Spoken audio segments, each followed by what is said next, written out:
Corona की vaccine से जुड़ी इस वक्त की बड़ी खबर सामने आ रही है। भारत को कोरोना की दूसरी वैक्सीन मिल गई है। भारत में बनाई गई कोरोना वैक्सीन को मंजूरी मिल गई है। कोरोना के खिलाफ भारत की लड़ाई में इसे अहम पड़ाव माना जा रहा है। इसके पहले शुक्रवार को कोविशील्ड को मंजूरी मिली थी और आज भारत बायोटेक और ICCIMR के द्वारा तैयार की गई कोवैक्सीन को मंजूरी मिल गई है।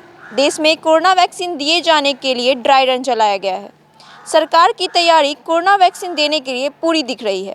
एक्सपर्ट कमेटी ने आज जिस वैक्सीन को मंजूरी दी है वह आपात स्थिति में दी जा सकती है। देश के अंदर कोरोना की दूसरी वैक्सीन को मंजूरी मिलने के बाद अब इसे बड़े पैमाने पर लोगों तक पहुंचाने की तैयारी भी नजर आ रही है। सरकार से जुड़े सूत्रों का मानना है कि एक हफ्ते के बाद वैक्सीन को दिए जाने का फैसला भी हो सकता है। सरकार की तैयारी को देखकर ऐसा लगता है कि अब बहुत जल्द लोगों को कोवैक्सीन दी जा सकेगी। कोविशील्ड के साथ साथ कोवैक्सीन को लेकर बड़ी खबर आने के बाद अब सरकार के साथ साथ आम लोगों की उम्मीदें भी जग गई हैं।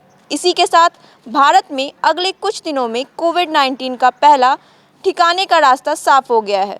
केंद्रीय स्वास्थ्य मंत्रालय ने भी शनिवार को यह पुष्टि की कि CDSCO की विशेष विषय समिति ने भारत में कोविशील्ड के सीमित आपातकालीन उपयोग के लिए सीरम इंस्टीट्यूट ऑफ इंडिया को अनुमति देने की सिफारिश की है, जो कई नियामक शर्तों के अधीन है। बता दें कि एक्सपर्ट कमेटी ने DCGI के पास भारत बायोटेक की कोवैक्सीन और सीरम इंस्टीट्यूट की कोविशील्ड वैक्सीन को अनुमति देने की सिफारिश की है। ऐसे में कोरोना वैक्सीन को लेकर DCGI रविवार सुबह 11 बजे प्रेस कॉन्फ्रेंस कर बड़ा ऐलान कर सकता है। मंत्रालय ने कहा, CDSCO के SEC ने 1 और 2 जनवरी की बैठक की और भारत के औषधि महानियंत्रक को मंजूरी पर विचार करने और इस पर अंतिम निर्णय के लिए सिफारिश भेजी। भारत बायोटेक ने 7 दिसंबर को स्वदेश में विकसित कोवैक्सीन टीके की मंजूरी के लिए भारत के औषधि महानियंत्रक के समक्ष अर्जी दाखिल की थी। SEC ने शुक्रवार को ऑक्सफोर्ड एस्ट्राजेनेका के कोरोना वायरस रोधी टीके कोविशील्ड के भारत में आपात इस्तेमाल के लिए मंजूरी देने की सिफारिश की थी।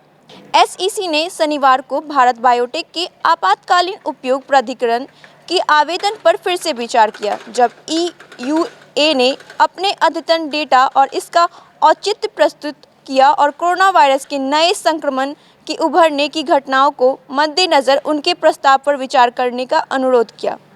स्वास्थ्य मंत्रालय ने कहा है कि समिति ने एक व्यापक एहतियात के रूप में सार्वजनिक हित में आपातकालीन स्थिति में इसके सीमित उपयोग के लिए भारत बायोटेक को अनुमति देने की सिफारिश की। सूत्रों के अनुसार समिति ने हालांकि कहा कि दवा कंपनी वर्तमान में जारी तीसरे चरण के नैदानिक परीक्षण जारी रखेगी और उपलब्ध होने पर परीक्षण से निकले डेटा को प्रस्तुत करेगी। समिति ने कहा कि टीके में वायरस को खत्म करने की क्षमता है।